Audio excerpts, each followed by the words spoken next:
Mics on చేసి పెట్టేయండి. Mics వీళ్ళు ఆఫ్ చేసుకుంటారు. మీరు డిస్టర్బ్ చేయొచ్చు. ఒక లెవెల్లో పెట్టేసింది. నమస్కారం గురుగారు, నా పేరు ముల్లపూడి దత్తశాస్త్రి. ఇవాళ నేను పాడబోయే పాట ఇది శ్రీ గణపతి సచ్చిదానంద స్వామీజీ వారి రచయిత. ఇది ఏంటంటే మామూలుగా గౌరీ మనోహరి రాగంలో ఏకతిష్ట నడలో తాళం ఉంది. పాడాక ఒకసారి ఇది అది ఏం చేయమంటారో ఒకసారి అప్పుడు చెప్పు. ఇదిగిదిగో ఇదిగిదిగో దత్త గంగా, ఎదలో పొరలో చెవులూరే జ్ఞాన గంగా. ఇదిగిదిగో దత్త గంగా, ఎదలో పొరలో చెవులూరే జ్ఞాన గంగా.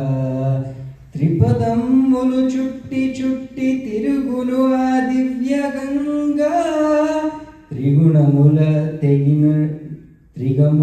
త్రిగణముల తెగినాడెడు తిరువిచ్చున దత్త గంగా.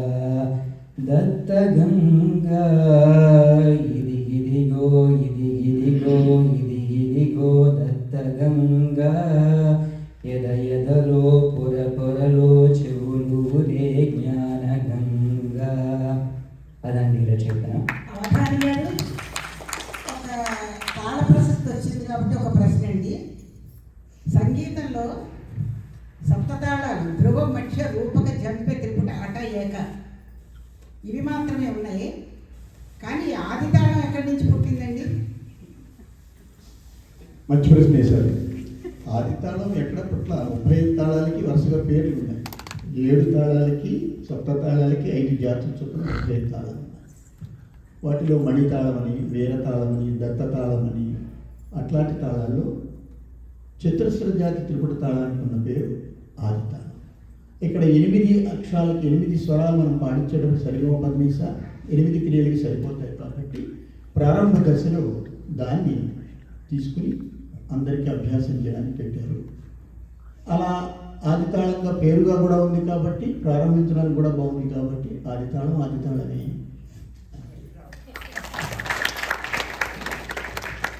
గురుగారు, ఇవాళ మీరు ఆ 7 తాళాల గురించి చెప్పారు కదా, ఆ 7 తాళాలు బయట ఇంకొన్ని తాళాలు ఉన్నాయి, దాని గురించి అడుగుతాను. నువ్వేమో చేసుకొచ్చావా? అదైతే నాకు తెలియదు. నేను గాడ్రీ తాళం వేసుకుంటాను. లేదు గురుగారు, ఇవాళ మిమ్మల్ని అడగపోయేది శంఖతాళంలో చతుర్ష జాతి మిశ్రగతి శంఖతాళం.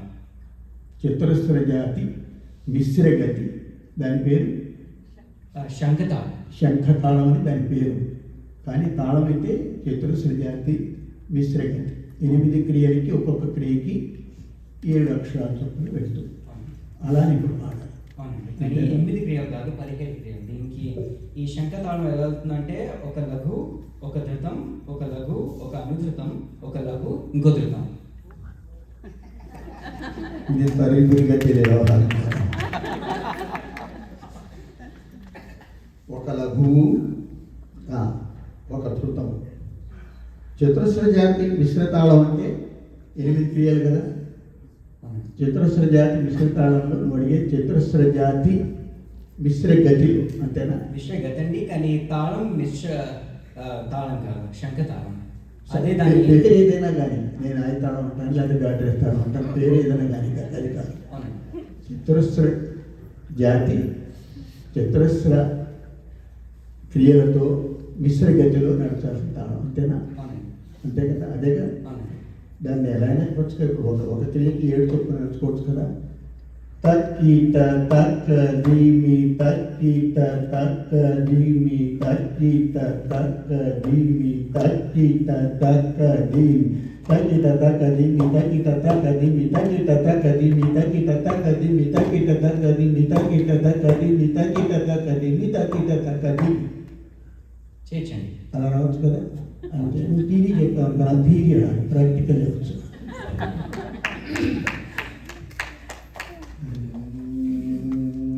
పోలే డాలస్ వెళ్ళే లోపల చెప్పగలనా అని ఆలోచిస్తున్నాను. వెళ్ళిపోతున్నాను.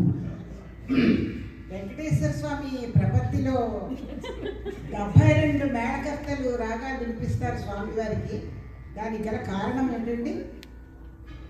72 రాగాలతోటి కూడా మనం స్వామివారిని పూర్తిగా 72 రాగాలతో మనం కనుక అర్చిస్తే మనం ఇంకా సంగీతంలో స్వర దీంతో స్వర ప్రస్తారాలతోటి ఇంకా మనం అర్చించడానికి ఇదేమి లేదు. కానీ 72 రాగాలతోటి ఋత్వికులు పిచ్చకులు ఋత్వికులు అక్కడ ఉన్నటువంటి అర్చకులు అన్ని రాగాలు మారుస్తూ అనలేరు కాబట్టి కనీసం ఆ పేర్లతోటైనా కూడా వారిని సంబోధిస్తూ అర్చించాలనే ఉద్దేశంతో చేశారు. 72 మేళకర్తల్ని మార్చుకుంటూ కూడా స్వామివారిని సుప్రభాతం నామం చెప్పగలిగితే మనం ధన్యులమే. పరిశ్రమ చేయాలి, తప్పు లేకుండా స్వామివారి ముందు పాడాలి కాబట్టి అని నా భావన. ఇంకా గొప్పవారిని పెద్దవారిని అడిగితే వారి ఇంకేమైనా చెప్పచ్చు. ఘనాపాఠం నాకు అంత జ్ఞానం నాకు ఇంకేమైనా డౌట్ ఉందా? అదండి ఇంకేమైనా డౌట్ ఉంటే రేపు చూసుకుందాం. సరేనండి.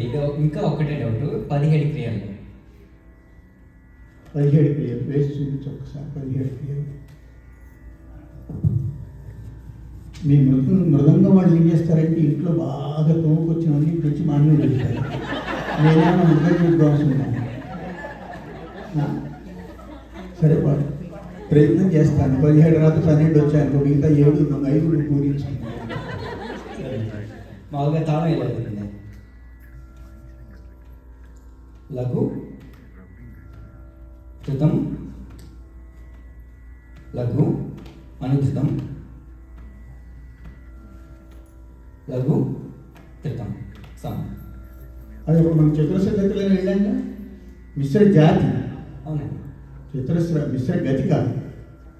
ఇది మామూలుగా మన తాళం అలా అవుతుంది, కానీ ఒక్కొక్కటి ఇది ఒక్కొక్క లఘు కాస్త షార్ట్ కాస్త చిన్నగా చేయాలని అలా పెట్టాను. కానీ ఒక్కొక్క ఇది లఘు ఏ జాతి, అదే మిశ్ర జాతి. సరే, డైలాస్ నుంచి ఫోన్ చేసి చెప్తా, ఇప్పుడు పాడి వినిపిస్తారు. ముందు లఘు వేయను, దాన్ని నేను పాడతాను. 2 3 4 అక్కడ బాగా ఉంది. 6 7 ఆ తర్వాత చూద్దాం. 7 క్రియలు రావాలి. 1 2 3 4 5 6 7 అంతే కదా. మిశ్ర జాతి లఘు. తర్వాత అనుధృతమా? దాని తర్వాత ధృతం. ధృతం. దాని తర్వాత మళ్ళీ లఘు అనుధృతం. దాని తర్వాత లఘు మళ్ళీ ధృతం. సరే, ముందు 3 భాగాలు చేసి చేద్దాం. సరేనండి. ఏంటంటే ఇక్కడ స్ఫురణ ప్రేరణ అని కానీ సంగీత అవసరంలో ధారణ పూరణ ఉండవు. ఈ 7 చేశాను అబ్బాయి మళ్ళీ వస్తావు దగ్గరికి వెళ్ళి అని ధారణలో ఉంది కాబట్టి మన ఇద్దరం కలిసి దీన్ని మొత్తానికి మోసి పూర్తి చేసి ఇక్కడ పెడతాను. సరే, మొదటి 3 వేయి. 1 2 3 4 5 6 7 అక్కడ దాకా ఆగు.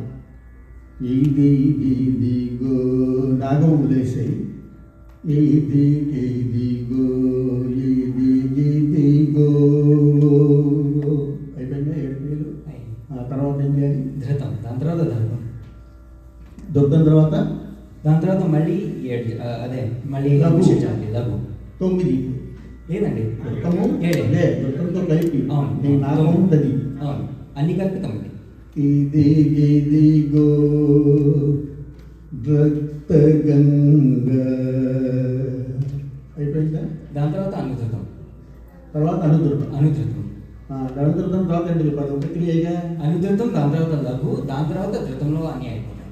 అంత అయిపోతాయి. అమ్మయ్యా, తేల్చావు. నేను తేల్చి నడిచేదాలేమనుకుంటున్నాను. అనుధృతము లఘువు ధృతంతో అయిపోతాయి. అవునండి. ఎదలో పొరలో చబులు రే జ్ఞానగంగా. అంతేనండి. ఈసారి నువ్వు కనుక తాళమార్పు వస్తే రహస్యంగా నాకు ముందే చెప్పేది. మన ఇద్దరం ఒక ఫిక్సింగ్ చేసుకున్నాం. థ్యాంక్స్, బాగానే చెప్పారండి. చెప్పారండి. అంటే దీన్ని ఇంకా పరిశ్రమ చేస్తే మొత్తంగా ఇలా పాడచ్చు. కానీ నాకు తాళం అర్థం అవ్వకుండా నేనేదో మన ఎత్తు ఏమంటారు దాన్ని కాదండి, అస్తవ్యస్తవి అన్ని ఎత్తులు 9 ఎత్తులు అలా పాడేయడం కాబట్టి ఇప్పుడు ఒప్పుకున్నావు కాబట్టి ధన్యుణ్ణి.